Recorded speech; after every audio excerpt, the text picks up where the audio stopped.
in hopes that we were all busy fighting Thanksgiving traffic home after the holiday or still emerging from our turkey comas, Biden attempted to subtly pardon his son Hunter late yesterday afternoon. He released a statement that read, "Today, I signed a pardon for my son Hunter. From the day I took office, I said I would not interfere with the Justice Department's decision-making, and I kept my word even as I have watched my son being selectively and unfairly prosecuted. Without aggravating factors like use in a crime, multiple purchases, or buying a weapon as a straw purchaser, people are almost never brought to trial on felony charges solely for how they filled out a gun form. Those who were late paying their taxes because of serious addictions but paid them back subsequently with interest and penalties are typically given non-criminal resolutions. It is clear that Hunter was treated differently. The charges in his case came about only after several of my political opponents in Congress instigated them to attack me and oppose my election.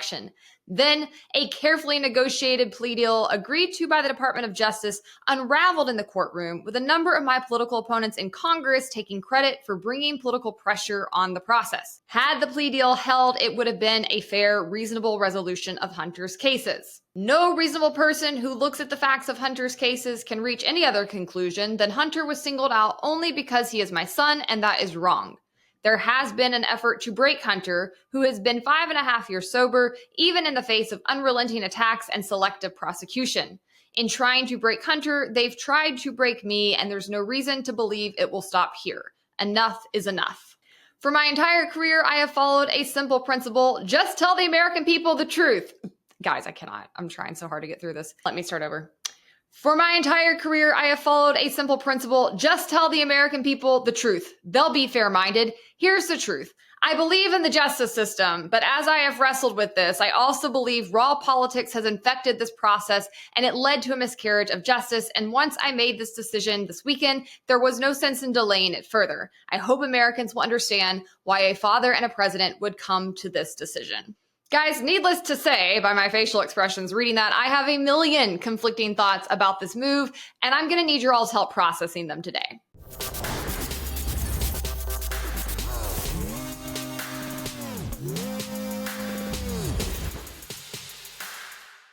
First, welcome back, guys. I hope you had a fantastic Thanksgiving or a somber day of genocide and mourning, however you choose to celebrate in your households. On this channel, we listen and we do judge. Before we get started, I'm Hannah Cox with Base Politics. Welcome to my channel where I bring you my politically homeless takes on politics and culture. Before we dive in today, make sure to like this video, subscribe to my channel if you have not already, and of course, ring that notification bell so you never miss one of my episodes. Whew. Okay, where to begin? I guess as a reminder, for those of you who are maybe new to my channel, I spent years working solely on criminal justice reform policy in this nation. I've worked it on both the federal and state levels.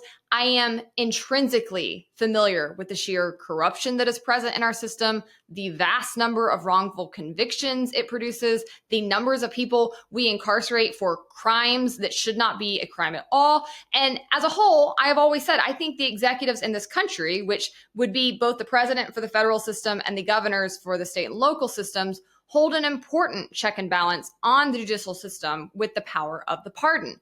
And that's a check that I don't think they utilize nearly enough because they're a bunch of pansies and they're too afraid you guys will get mad at them for showing mercy to people who deserve it and vote them out of office. And that's why they typically only do these motions at the end of their terms.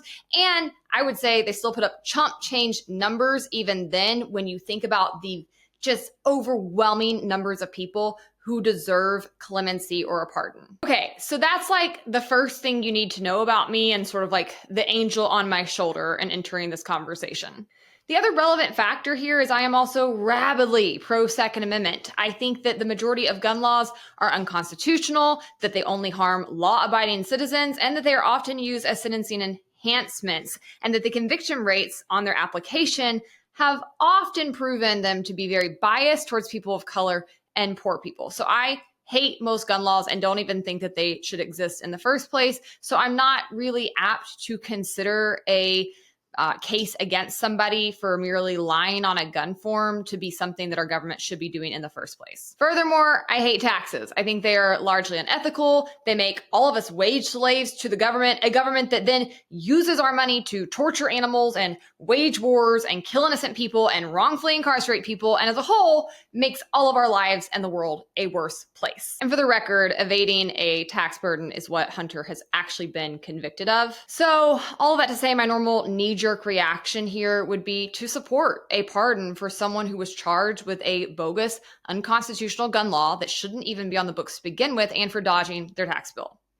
I see no problem here. Like, honestly, based. But, underline that like a million times, but I have a very big bone to pick with a politician who has not only advocated for these corrupt laws to be in place, but has, in many cases, passed the very legislation creating these laws that plenty of other people have gone to jail for violating. So bailing his son out from the consequences of violating policies that he has backed is unquestionably corrupt. And I said as much over a year ago on my old show with Brad Palumbo. Watch. I don't have mixed feelings. I think the law is unequivocally wrong and immoral, but I can never claim to be merciful enough to not feel anything but sheer joy when people who have mandated these policies for other people have to face them themselves or see their loved ones face them, because that's usually the only time they finally recognize the wrong in their ways and turn around. Joe Biden has, through his policies and his advocacy, been responsible for countless people going to jail, being in jail and prison as we speak for this very thing. So I think Hunter should be prosecuted to the fullest extent of the law. I think he should serve time. And I think if you have a problem with that, Joe Biden, then you better get your butt out there and start working to change these laws and start getting these people out of jail and prison that are sitting there right now for things you advocated for and that your very son was doing, because you have the power as executor in chief to start exonerating people and getting them out. But I don't see that energy anywhere from this administration. Maybe it will if Hunter gets convicted or whatever.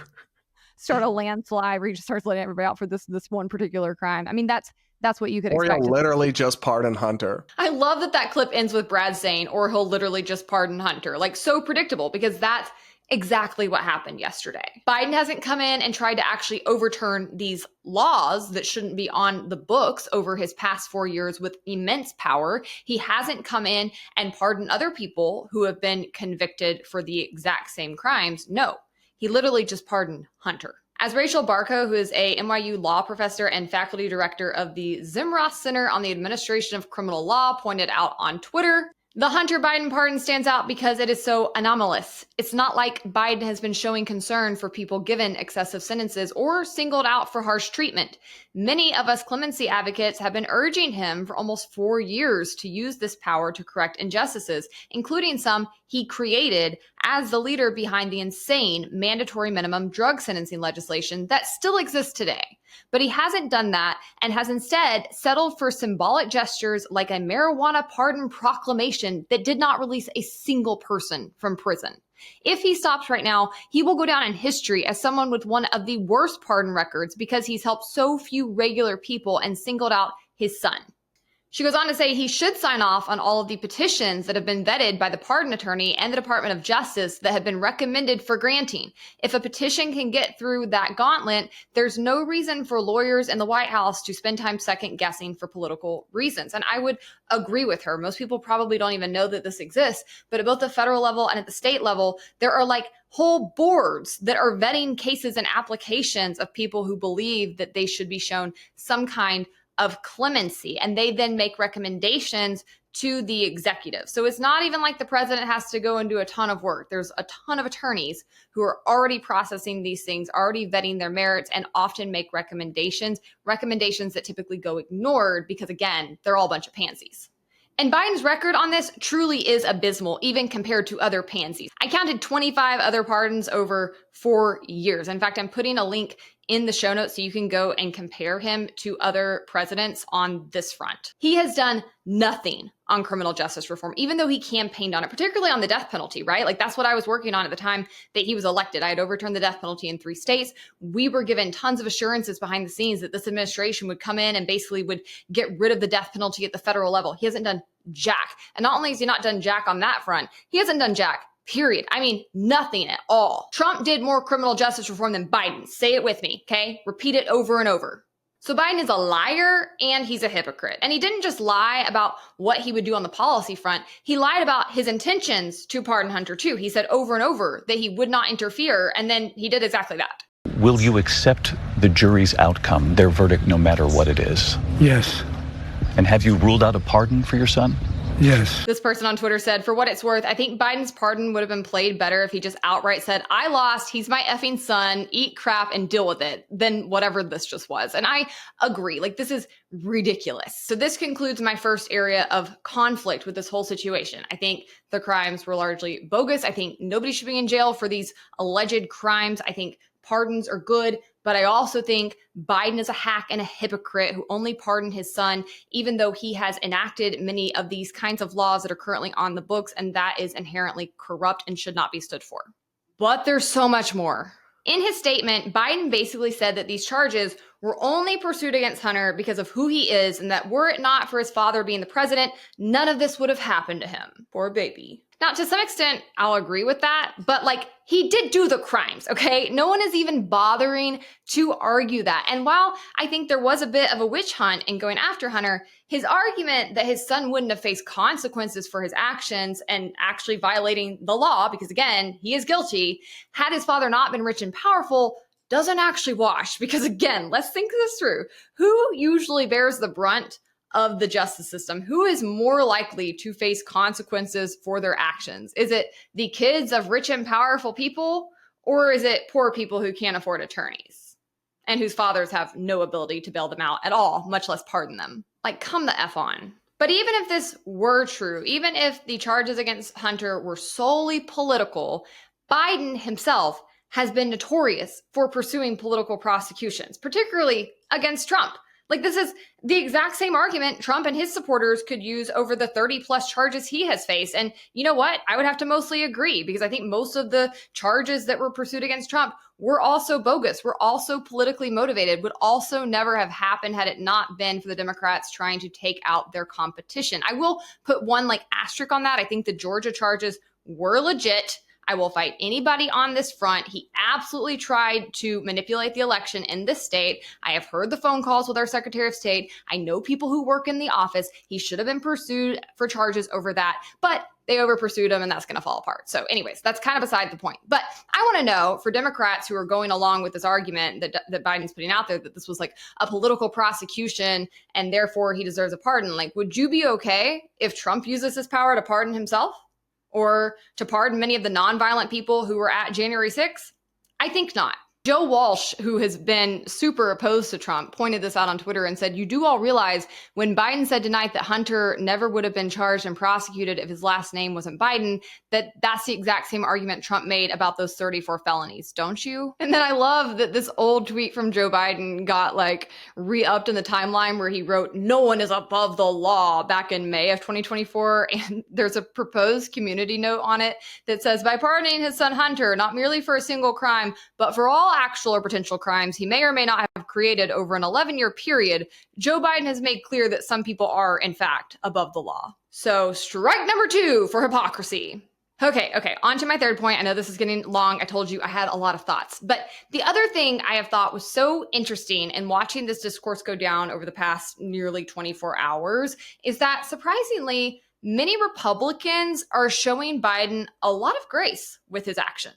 When I posted the statement on Twitter late last night, my friend Josh Frampton said, I'm interested in your take here. It's politically outrageous. But to be fair, unless my kid did something unforgivable towards another human, you'd better believe I'd pardon him. I'm not sure there's a father who wouldn't. Another friend of mine, Martha Bueno, said, be honest, you'd pardon your kid too. And again, like, I saw this all over conservative Twitter and Facebook last night. And like, yes, same. Like, I don't even have kids, but I have a dog, Phoenix, who I love more than anything. And I would stop at nothing to save or protect him, even if he were in the wrong. I get the human nature aspect of it, but the law is supposed to be reason-free from passion. And that's why I would suggest that the pardon system needs reforming. I want it to be used more often, but we do need to guard against corruption within it. And there's no argument it has often been used corruptly, not as a check on the justice system, but as a check out of jail free card for those who happen to be connected to power, which are often some of the very least deserving of people who actually need this check on their cases.